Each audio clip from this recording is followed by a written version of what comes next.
Right, let's have a talk about VW buses and what to know before you buy one, and some of the information about them, why they're expensive, and they are expensive, and the reasons why they're so rusty, and things to look for before you buy it. I kind of love the comment or things when people put on the samba for a bus for sale, rust in all the usual places. I still don't know what that means. In fact, rust on these is nothing but unusual. So unlike these bugs, there's a lot more rust. We'll talk about that. One of the reasons there is back in the old days, back when these cars were built. In fact, it has changed a lot in the 80s and 90s is when this started changing. Is we used to not have doors like this one that roll up. Okay, these doors go up a lot higher than the old doors used to that were wooden. The old wooden door would go up to about right here. You would lose almost a foot of clearance. So most of your old Volkswagen buses never would fit in the garage. Since they lived outside, wherever they sat is how they sat. And in places like Arizona, the sun damaged them really bad. Back east, the constant moisture would make them really bad. A few of them got underneath carports and things like that because those were a little taller, but for the most part, most of them sat outside for their entire life, and that's why that they're so rusty. So one bus, you see if this thing is sitting at an angle, one would be sitting on the ground at a little bit of an angle this way, so most of the rust would be on this side of it. Some of them sat like this and the doors wouldn't shut properly or were left open for a period of time, or they used it for storage, so water got inside. Sometimes it would just rust out this side of the floor, but sometimes the water would just puddle all the way in and rust out the whole floor or parts of it. These doors really are prone to leaking. The front windshields are prone to leaking, and water would come down here and rust out the floor edges usually. And it depends on how much water it got, and depends on how much the windshields leaked. It would mostly rust out the whole floor. The most common place for rust, I guess this would be a usual place, but again, I still don't know what a usual place is. On these, it is just, everyone's different. So water would puddle here, go down on the inside of this panel, and every bus, that's a usual place, is rusted down at the bottom right here. They just were prone to that. This vehicle was never designed to last really any specific amount of time. It was a throwaway vehicle, really. It was like the Yugo of the 60s. How many Yugos do you see around now? So when somebody says rust in the usual places, it could be roof rust, it could be rust around the corners, which was more typical. It could be the floors are rotted out. It could be that this seal was leaking, or this door was left open, or the back window leaked water and rusted out the whole bottom of this panel. It could mean the dog legs. I really don't know what usual is. It is very unusual. It is different. I've had buses that I bought with a rust hole way up here for, I don't even know why. It's weird enough there was a rust hole here, but the rest of it was perfectly dry. There was no rust. Really weird. So once you kind of understand that, then you can kind of understand when you're looking at pictures of one, kind of build a story from the pictures you're looking at. If you're looking at it and one side's really rusty and the other side isn't, that will probably tell you how it was sitting on the lot it was at. And it might give you a better idea to look at those pictures a little more observantly to figure out where and how bad it is. If you don't have a total pocket full of money, I would say upwards of $60,000, you're going to have to deal with some rust on something. And that's US. I don't know what it is in Europe, probably even higher. I know it kind of cracks me up when the guys are out and they go, I want a ceiling wax red, beige gray, 11 window walk-through, original paint. Honestly, something very specific is what I'm trying to say. If you're looking for something really, really specific in one of these, you're probably either going to have very deep pockets to buy it, or you're just going to be looking forever and you'll never find it. Because I want you to think about how many of them didn't get in a garage or under a carport, and realize that it's slim pickings when you're looking for one very specific. Honestly, if you want something specific, you should, or you need to kind of tone that down a bit and just be realizing that you're going to find what you're going to find. The most important thing when you're looking for one of these is to find one that is not as bad, that is fixable, that you can afford to get done. For instance, when I looked at this one, there was no roof rust on it, or very little. The problem with roof rust is when the roof is rusted out and water's been leaking inside, it's going down the inside of all these panels. Typically there's going to be quite a bit more damage. Occasionally it's not as bad as you think, so it is a little bit of a crapshoot, but typically there is going to be a lot more damage on the inside that you cannot see. And so if you see one with roof rust, you're going to want to get a lot of photos of the places that there's roof rust so that you know what you're really dealing with. It's funny, I've looked at so many sellers on the Samba selling these. It says rust in all the usual places, and it's got a giant roof hole and severe rust going on the inside that they don't have pictures of. Beware, when you see roof rust, you better really start looking at and want more photos of the inside of that panel. And things like, if you're suspicious that these doors were left open because of the kind of rust you're seeing on the floor, you want to see the underneath of the supports. If you're thinking about saving those doors, the underneath of those supports, a lot of times you can just put your fingers right through them because that's just been getting wet all the time from the roof rust coming down. I remember looking at a panel, the guy goes, oh, it's a rare walk-through double door. And everywhere I could put my fingers right through on all the supports of both sides doors. I could see there was belly pans on it, and there was a welded piece on here that was kind of wrapped around. Listen, if it has belly pans, so any walk-through is going to have belly pans. Any 23, 21 window is going to have belly pans. If the floors are rusted out, if there's big holes in the floors, water gets inside there and just creates a giant moisture mess, and everything inside that area is going to be severely rusted. So, and this is really common on 21, 23 windows, and that's why you'll see a lot of guys that'll buy a panel and they'll put a grafted roof on, they'll put all new windows in it, and some guys were like, oh my god, that's, you know, oh, that's a whatever to the whole thing.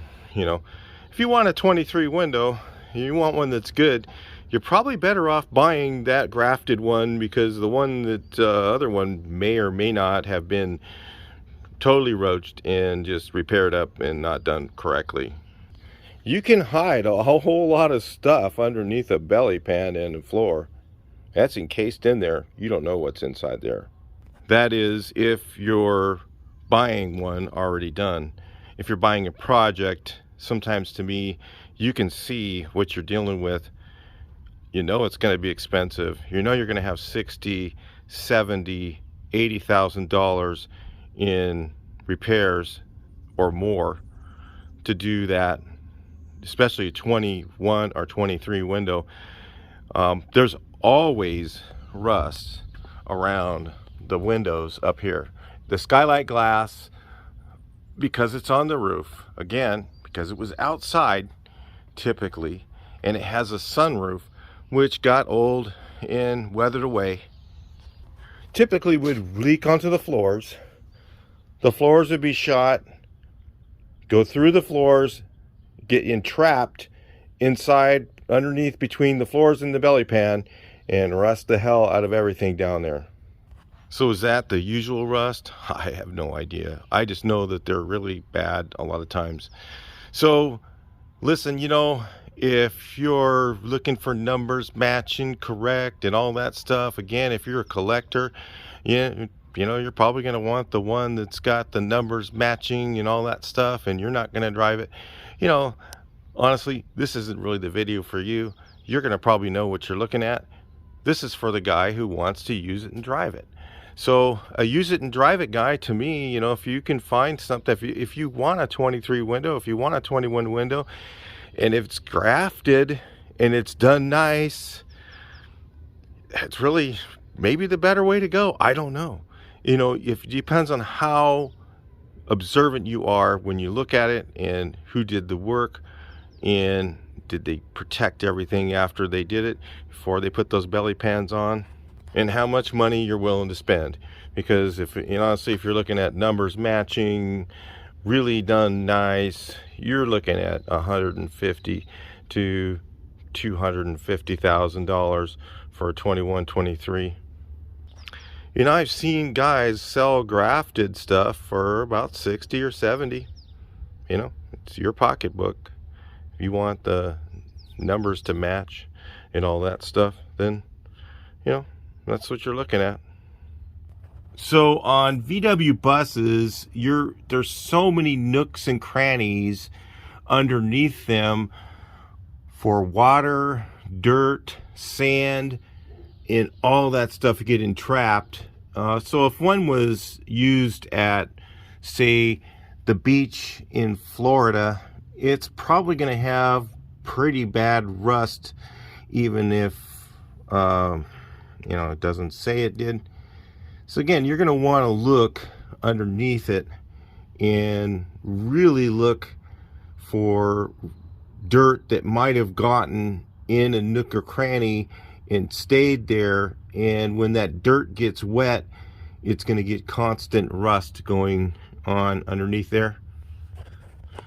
That's why after a bus has been restored, I'm absolutely against winter driving it unless you know it's a dry day, the roads are dry, the salt's gone. You know how it is. You guys that are winter, you know, in winter areas, there are times you can drive them in the winter. I'm not saying, but I would never drive it when the roads are salted or there's snow down there. It's just a disaster waiting to happen.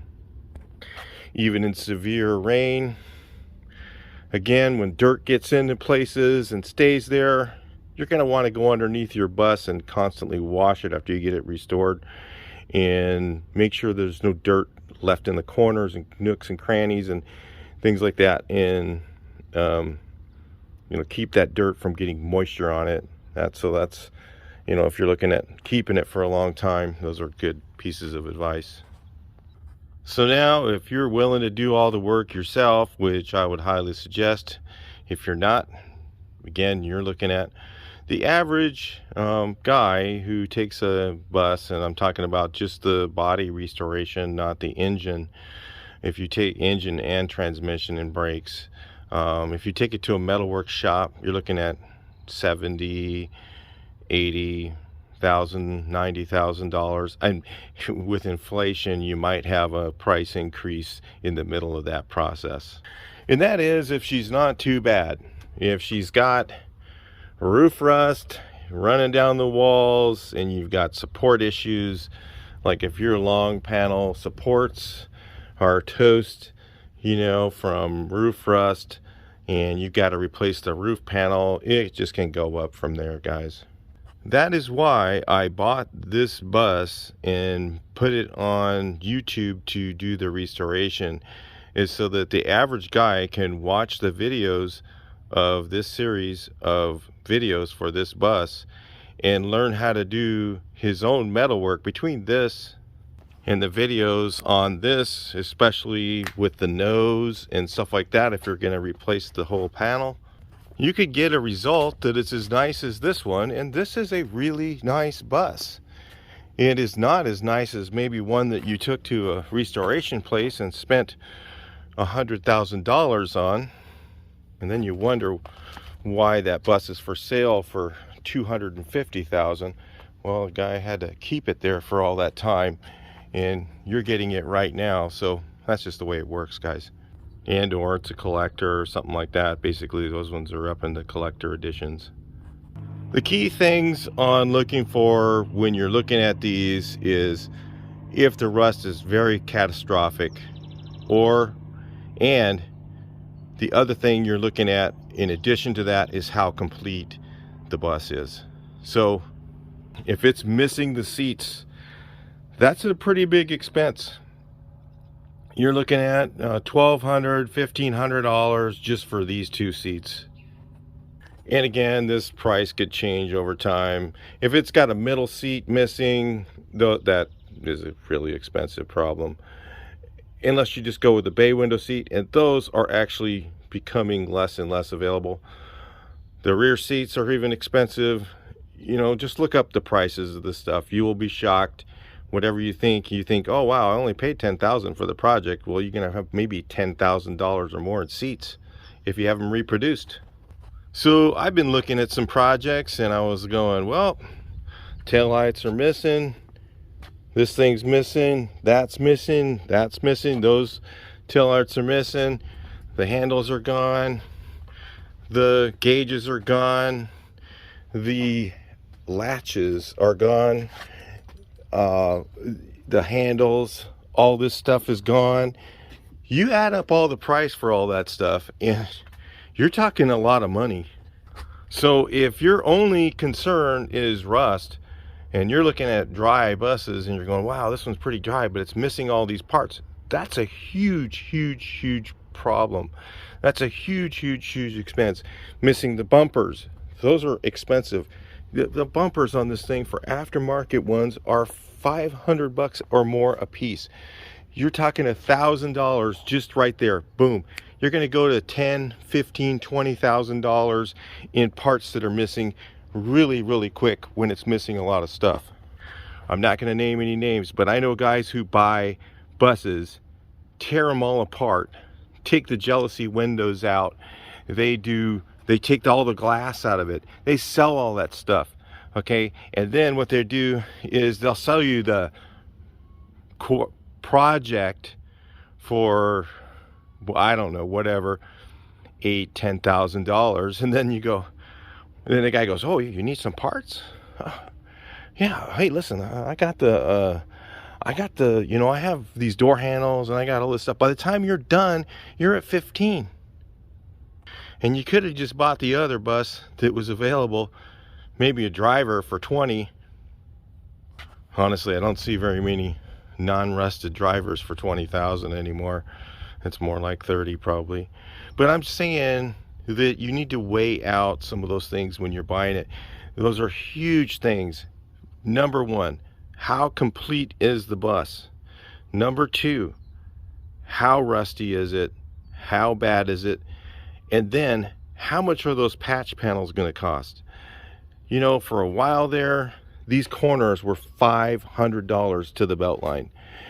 And if you had to do a whole corner, it was really expensive to do. Now at Wolfsburg West, they were, I don't know, $250, $260, whatever. I don't know. And they give you the whole thing all the way up. They even sell the bottom piece, $138 or something like that. I was like, what the hell? Why? I don't know why that piece is so expensive. You know, it doesn't cost that much for the sheet metal, and the dies are already made. I don't know. I don't get it. But, you know, somebody's making money. So if you're looking at like a 67, this may not be available. Somebody's reproducing the deck lids for some of the years, some of them maybe not. So there's a couple of other things to know about these. There's so much I could put in this video. One of them is 11 window panel bus, combi and combi camper, and a standard bus. So obviously the panel has no windows. And my question to you is, if you're looking at panels, have you ever driven one? They are loud. They are really, really loud. They have nothing in the inside. You got to get creative to put, you're going to have to put like wood in it like this or something like that and foam up the ceiling to get that thing not to be so loud. They are really, really noisy. And I'll tell you, you think, oh yeah, I'll get these nice big mirrors like this so I can see better. Nah, you still can't see. In a panel, you literally cannot see. You're blind changing lanes. You have to actually kind of move over a little bit and swerve and make the guy next to you think you're a little bit crazy, and just start getting over, because you're not going to see what's in this lane here beside you. In a VW bus, my technique for lane changes is get over a little bit and just do this. And oh God, they go, oh, like this guy's crazy, and you start getting over, they move. But there might be one idiot that just decides he's going to pass you on the right, and, then that's going to be a disaster. I had that happen on the last drive going out to, because even with the curtains in here, going out to buses by the bridge, even with the curtains here, it is really hard to see out that window. And I had a guy behind me decide, as I was passing someone, that I had my signal on and everything to get over. That wasn't fast enough at getting over, so he decided to get around me on the right when I had my signal on to get in the right lane. That was almost a disaster, guys. And if you were in a panel, I would have probably never seen him, and it would have been bad. So there's a reason why panels are cheaper than window buses, or at least they should be. I've seen guys in the Samba thinking they're gold, and honestly, they're just not as desirable. Once you've driven one, that is. So camper vans were something called a combi bus. Campers and combis were generally the same if they came with windows. Some of the camper vans were cut in, like, I don't know which ones, the Caravelle or the Easy Camper, and there's so many different ones. I don't know specifics on that, but stuff. The ones that I do know better are the Westphalia, which is what this is. Westphalia is the most desirable camper, okay, because it was German made. It had it was a partnership with Volkswagen. They had special models. This was what they called a tin top Westie SO42. So it's desirable, a lot more desirable than even a Caravelle or Easy Camper, because it had German made stuff. It was a partnership with Volkswagen, so it's got numbers on the M codes for it. It had really cool stuff like these lights here were from the original. Unfortunately, a lot of the furniture is reproduced here, so I didn't have any of the original stuff. Because the guy I bought it from, I don't think he's one of those guys that buys them and takes them all apart and then sells them and wants to sell you back the pieces. I really think I saw this bus in Virginia for sale, looked at it. I look at the Samba a lot, so I know what's going on out there. And it had all the windows in it. It had all the interior in it. I think what he did is he bought it. And he does watch the channel, and he's a really nice guy. I'm not saying anything bad about him at all. He bought it, I think, and I didn't get a chance to ask him about this, but I'm pretty sure this is what happened. He bought that bus that I was looking at, got it home, not thinking that it did not look that bad in the photos from the photo standpoint for the rust, because there was only pinholes on the outside. But if you looked on the inside of the engine compartment, you could see very severe red. And when you see that on the inside and you see just a couple of dots on the outside, that's a pretty good indicator that rust is coming through that panel, and all that stuff is going to have to come off. So when he got it home, He looked at it and went, oh my God, how am I going to get my money back? So I think what he did is he stripped out the camper stuff, sold it, stripped out the jealousy windows, sold those, and then sold me the project for a reasonable price without all that stuff. But it was what I was looking for, because I wanted to teach people how to replace all of those parts. And I thought this is a great opportunity. I know that I'm not going to lose money on it because I can fix all this stuff, where everyone else looked at it and went, no way. You guys who haven't watched the videos on this, I mean, this was rusted out up to here, the floor around here, the whole floors, everything 6 inches up pretty much was completely gone. There was really no, there was all 3 layers of the front. The dog legs were wasted complete. There was no patch in those ones. All 3 layers of the front nose were gone. This whole area here was wasted. Around here, the doors were actually pretty good. There was the bottom parts of the doors had to be replaced. On one side, I think this rocker is like every bus. Okay, you're gonna have to replace those. The worst parts were actually up here in the back. Both battery trays were wasted. This spare tire well was gone. I had to make the whole thing. This stuff is not available. I think you can actually, I don't want to say it's not available. I think you can get it. It is not cheap, and you have to really go through hell to find it. And I think Gerson will make those, which is Classic Fab, will make those special order, and it's 1x1 type of thing. This one had a lot of rust around here. The doors were extremely rusted, almost beyond repair. The edges and stuff like this around here were all rusted out. So all that had to be hand fabricated. You can't really buy those, or you could just go out and spend whatever it is. I don't know. The cargo doors now are somewhat available. I don't think they're available for this year, only for like the early ones. 67 has some different stuff on it. 1 year only gas flap, stuff like that. But believe me, I looked at all those things to make sure that they were there. Like the gas door was there, the glass, except for the jealousy windows, were missing. And I think this glass, I'm not sure if it had this one or not. I think it was still there, actually. And the rear glass was there. So the first thing I do is inventory all the parts. When I'm looking at the photos, I inventory all the parts. If the logo's missing, if the headlights are missing or too badly damaged, I can't fix them.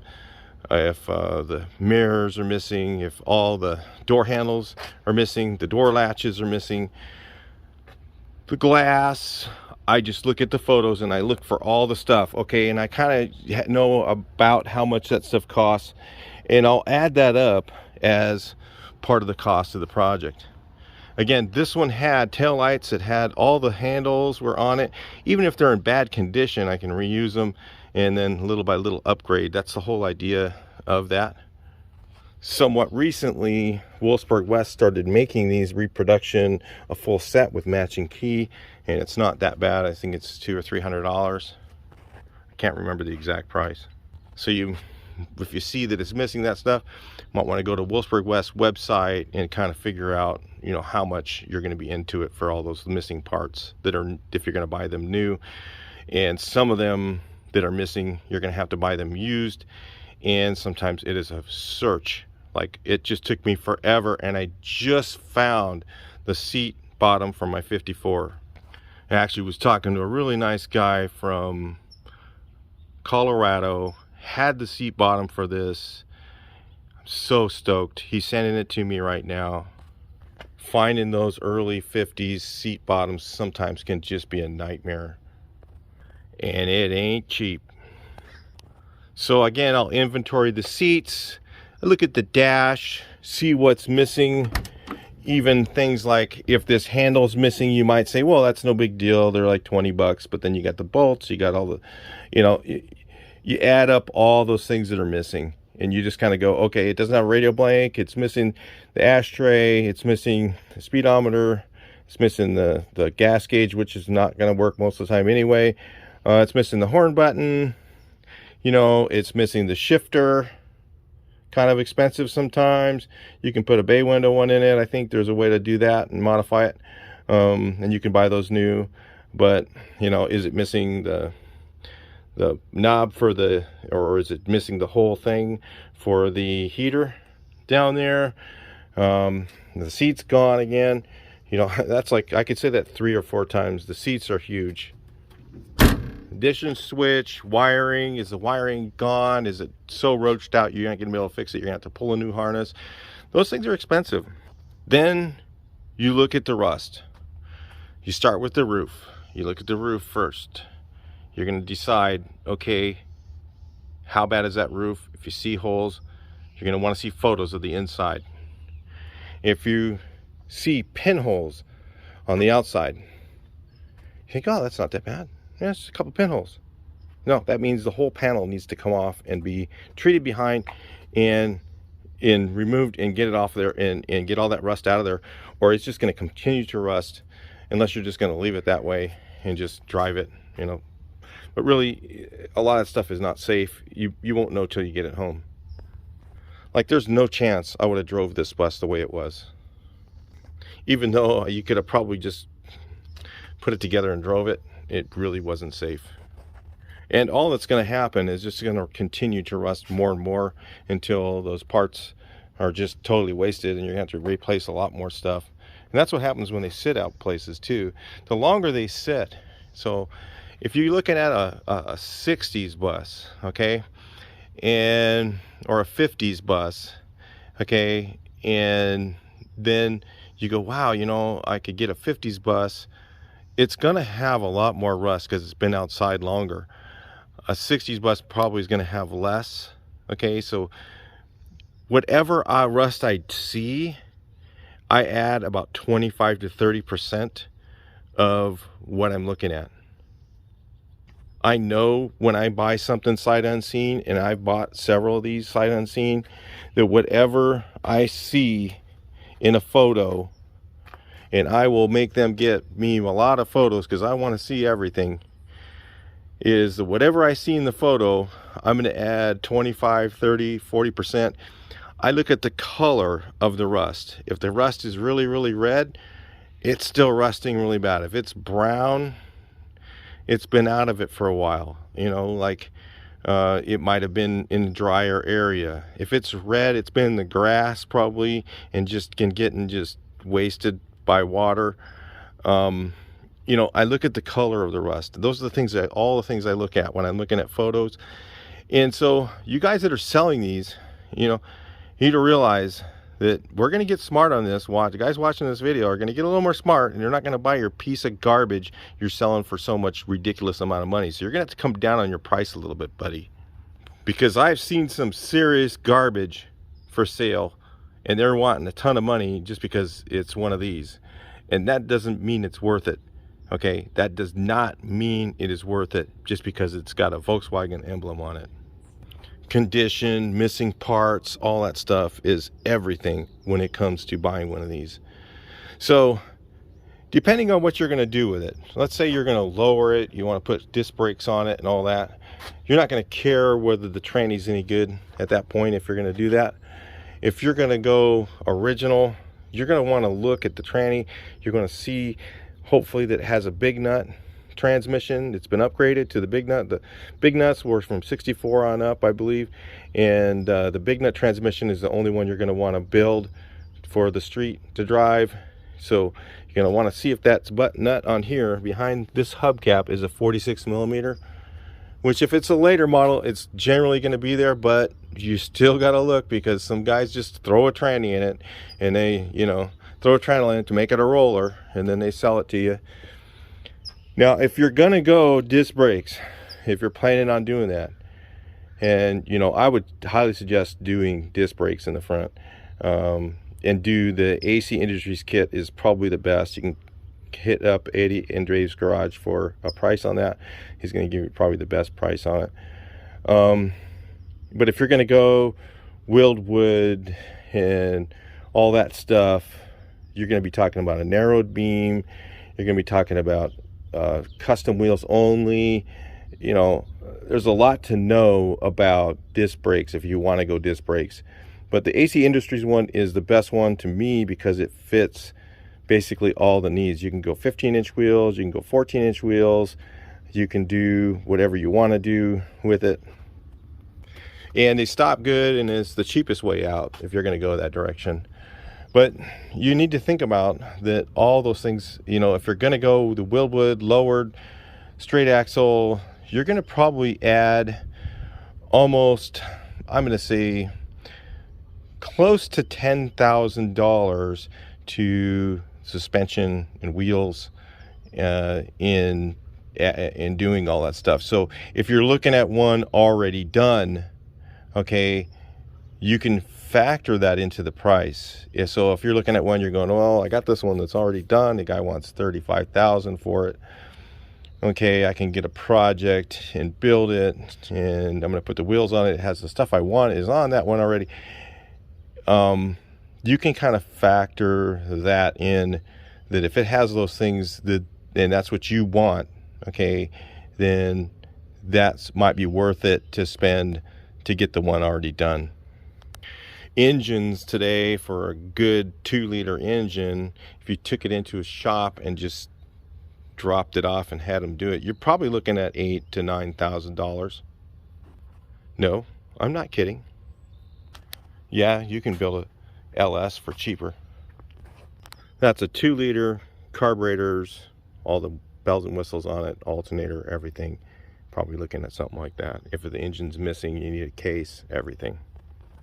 And for your information, most of the cases are bad or single relief that you'll find with these projects. So you're probably not going to want that engine anyway. Unless you know it's a dual relief motor and it's good. You're probably going to be unlucky when you get it home. You're going to want to see pictures of the engine compartment, really detailed. You're going to see pictures of the frame to know what kind of repairs are needed down there. You're going to want to see everything underneath here. If you see stalactite or stalactite type things dangling down there, that's going to tell you that there's some pretty severe rust going on. If it's really, really, really red, there's probably some severe rust going on. And, you know, just imagine that what you're looking at, magnify it by 5 or 10, that it's going to be a lot worse when you get it home if you see that. Figure that you're going to probably have to change the jack points and outriggers on that one. In fact, almost all of them, you're going to have issues with those things. Water just coagulates inside those jack points and outriggers and just rusts them all out. Every corner where there's a jack point, if it's what I call usual rust, you'll see a hole here, there, and there where the jack points are in the floor, and the rest of the floor will be pretty good shape. That's, to me, usual rust. But it seems like lately people say, oh, rust in usual places, the whole floors are wasted, the whole inside. It's like, dude, that's not usual. When you see severe rust going on here and you're suspicious that this door got left open and this area right here is rusted out, that is a lot of fabrication time you're going to be spending. You're not available, you can't really buy that part. Like this one here, I made this whole section going along here and then had to work it into this. It had to been around that corner and down into there. Unless you're a pretty good metal fabricator, you're probably going to have a pretty long journey just to fix this one little area. So you look at, oh, that's not a big deal. It is a big deal, and that might be actually worse than if it needs this bottom corner over here. And if you're looking at a 67 and it's got pinholes of rust along here, you may not be able to buy one of these. I don't think they're available yet. I'm not sure. They certainly weren't when I bought this truck, bought this bus 2 years ago. Now, I've done several of these, restored several buses. On the average, if all those parts are there, so if I buy one and it's not missing the tail lights and all that stuff, you know, and the door handles are all on it, I usually spend around, average is around $10,000 on parts just for the body.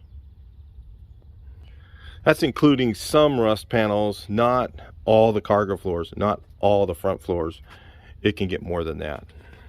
And that's because I hand fabricate a lot of things myself. Like if you need all the dog legs, you need the 3 inner layers, and you're going to buy them all. You're going to buy this piece here for the windshield repair section. You're going to buy lower door pieces. You're going to buy lower door pieces for here. Okay, you're going to buy this one. You're going to buy every patch panel. So you're going to buy the corners. Let's say you need one of these, you know, or used one or whatever. You're going to need a new deck lid, let's say, and you need this here. Corner, lower corner is bad. Maybe it needs battery trays. Usually both of them are bad a lot of times. You need this here. You're going to need 3 layers. You need this. You're going to need the jack points. You're going to need outriggers. You're going to need the inner rockers. Okay, if you're like that, you might have to add $15,000 to your cost. So, and that's if you do it all yourself. If you're having somebody do it, you know, and there's 2 layers in here. So you've got on these cargo doors, you've got, and you go, well, I'll just buy the new doors. I don't even know if they're going to fit, guys. You might have to do a lot of work to those. I don't know. Never put a set on, so I don't know. But you got the outer panel, you've got the inner panel. Almost every time this inner panel is going to be bad all the way across, so you're going to have to replace it. And then you got inner rocker, outer rocker, jack points on this side, the whole cargo floor. And then if you're not lucky, it's going to need the support rails replaced, or sections of them. What I usually do is I just replace the outer sections. Usually what happens is water goes, when the wheel's spinning, water goes up and throws along the back. Salt and stuff gets on those outer sections of the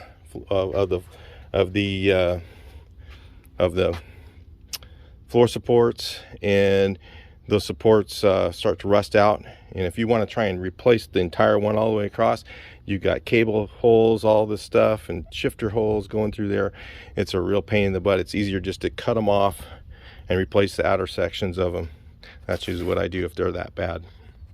There's just times when you got to do the whole thing though. So we got through the panels. We got through, you know, knowing that that's just a nightmare. If you want to go there, fine, that's what you want, fine, buy it, whatever. But just realize it's going to be noisy as hell and hard to see. The campers and combis basically all came one color, okay, except for the SO23s and stuff like that. They got two tones on those, on the early ones. The campers and combis usually came one color. And then you had the standard, the VW bus standard, which had a headliner in it, and it had 2-tone paint available. You could order it single color, but most of the time they came 2-tone. So if you're looking at pictures, again, you're going to look up here and you want to know, if you, let's say you want a people bus, you don't really want one for camping, you're going to want to look along here and see if there's headliner clips up there, or if it had a panel that slides in. If it had a panel that slides in, then that's a combi bus. If it's a standard, it would have little clips all the way along there. There'd be little clips all the way along here. You would not see this. You would see a bunch of clips right here. Okay, and if you see those things, then that tells you that it is a standard bus. It would be, the clips are right along this edge right here. So if you see those clips there, it's going to tell you it's a standard bus. That is if it's 11 windows. So to me, the more desirable ones are the camper, combi campers, the standard bus, okay, And then the more premium ones would be the 13 window, which has another window here, or the 15 window, which would have the corner window, which is the earlier model of the deluxe. So those are called deluxes. Deluxes had a roof window option, and they had a third or fourth window along, or 1, 2, 3, 4 windows, and then a corner window on the early ones. On the later ones, they only went to right here, 13 window. The earlier ones had a smaller hatch, a hatch like this one, where they had space for the additional wrapped around window here. So now when you're looking at any of the deluxe buses, 23 window, 13 window, 15 window, 21 window, you better have a clock. If it's missing, that's a lot of money. If you're looking at a deluxe bus and the guy just says, well, it's a deluxe, so it's worth more, and it's missing the trim, these overriders here, and it's missing the jail bars in the back, it's missing all the chrome. These should be chrome. If they're missing, they're much more expensive and harder to find. This is a standard or deluxe item. More money. Chrome handles, chrome pieces on there. If that stuff's all missing and the guy wants a lot more money for it because it's a deluxe, to me it's really not worth the money they're charging, because that's the stuff that adds the value. Just try and go to some swap meets and find these original metal ones. Or if you're looking at one and it has safaris, remember that costs a bit of money to do if you were going to put them in. Those parts on the deluxe are key. If they're missing, like if it's missing all the seats and it's a deluxe, oh my God, it's a deluxe. To me, what would be the point? I'll just buy a panel and put all the windows in it that doesn't have any rust, and then I just buy all that stuff and I end up with the nicer bus. A lot of people aren't going to like me saying that, but listen, you know, if that's all you're looking at, if you're looking at numbers matching or whatever like that, then it's, you know, if you don't really care and you just want to drive it because that's what you want, then maybe that's the direction to go. Because when that stuff is missing, it is so expensive, you know, and the guy wants $5,000 more for the project and all that stuff, and it's got more rust because it's a 21 window or 23 window or whatever. Kind of got to weigh all that stuff in, guys, really. And you know, and the other thing is when you're looking at these, you got to like all the buses. I mean, really, I like them all. There's nothing that I like. 11 windows, I like 13 windows, I like 23 windows, 21 windows, I like combis, campers. There's not one bus that I would not want. And if you're looking for one in specific, you're probably just looking. You're not really going to find it. You know, and if you do, it's going to cost you a ton of money, or not be fixable, or not be equitable if you do fix it. So those are all things to think about when you're buying a bus. You know, I can't really get into too much more detail, but I think this kind of gives you an idea that getting into this hobby, it ain't cheap. It doesn't matter where you get in. If you buy a project bus, especially a lot of times, if you buy a project bus and you're looking at one and you think, hey man, I can get this thing for 10,000, and you know, when I'm all done, I'm gonna be in at like 20, 25. Nah. That's pie in the sky. You know, by the time you're done, you're going to have turned your wallet upside down. You're going to get a mortgage on your house. If you really can't afford it, then you might not want to get into it, because you're going to find out after you get into it that it is very expensive. There's no way around it. There isn't, you know, oh, I'll get a discount on the parts. No. I've been doing this stuff for years, and I know everybody in the business, and I don't get discounts on parts either. So don't think you're going to be brand new getting in it and you're going to find some deal. It just ain't going to happen, guys. It just isn't going to happen. You'll be spending a lot of money on one of these. There is no way around it. It's time and money. It's a huge commitment, but it's great when you own it and drive it and go to the shows and go around town and people love to watch you. Like, if you want to feel what it's like to walk around naked, drive this thing.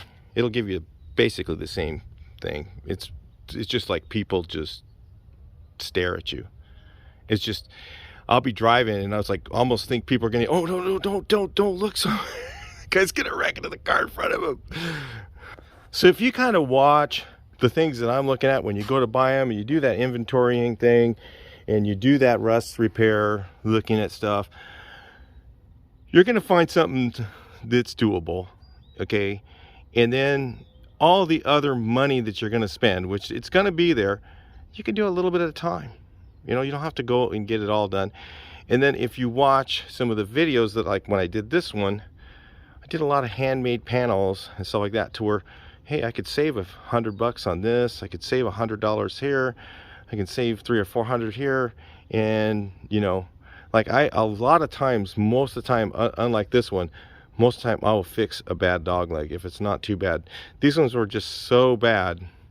You know, when there's rust on the top and there's rust on the side, there's rust on the top here, there's rust over here, it's just like, hey, you know, it's got to go, you know. But when there's just some hole along, like if there's a rust hole here, that's kind of normal. If there's, and then the bottom's gone, you know, I'll fix it. But if it's rusted on the top and it's rusted hole there and it's got one there and it's all, the whole part, it's gone, you know, and the inner part is missing, then I kind of have to call it and just buy a whole dog leg. Unfortunately, I wasn't making videos when I was doing those kind of repairs. Like if you look at my 13 window, I saved all the dog legs on that one. Handmade all of the parts that were missing or bad. And if you're willing to do some of that stuff, that's when you can save some money. But thinking you're going to discount on the parts, it just ain't happening, guys. You just, no. And the stuff is way overpriced, in my opinion. I don't understand. I don't understand why I can buy a quarter panel for my Nova, okay, for $180 or something like that, the complete quarter panel. And believe me, they go, this is the thing, oh well, there's a lot more Novas than there are box Novas than there are old buses. I'm like, really? Last time I checked, I went to a show, I saw like 50 buses, you know, regular car show, or 20 buses, or 10 buses, or 5, and I saw 2 Novas. So don't lie to me, okay? There are a lot less of those. When I can buy that for that, and I have to spend, you know, I don't know, ridiculous money, like, you know, $500 it was for a corner, now they're $260. Even at $260 or whatever, to me, you know, I can buy a whole quarter with a lot more lines in it, a lot more work, and inner panels welded to it for $250, and it's $250 for a skin on this. You know, I don't understand that stuff. It just doesn't make sense, but it's just the way it is. You can't do anything about it unless you start making metal, you know. Anyway, and if you get into campers, it's interior stuff, it's expensive. Really, really, really, really expensive. If you're missing seats, really, really, really, really expensive. And like if you're trying to find something all complete like that, you know, it's gonna cost you, just so you know.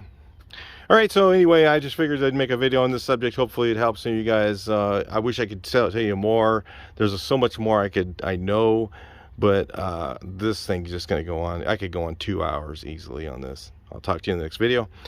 Please like, share, and subscribe. Hopefully I covered enough.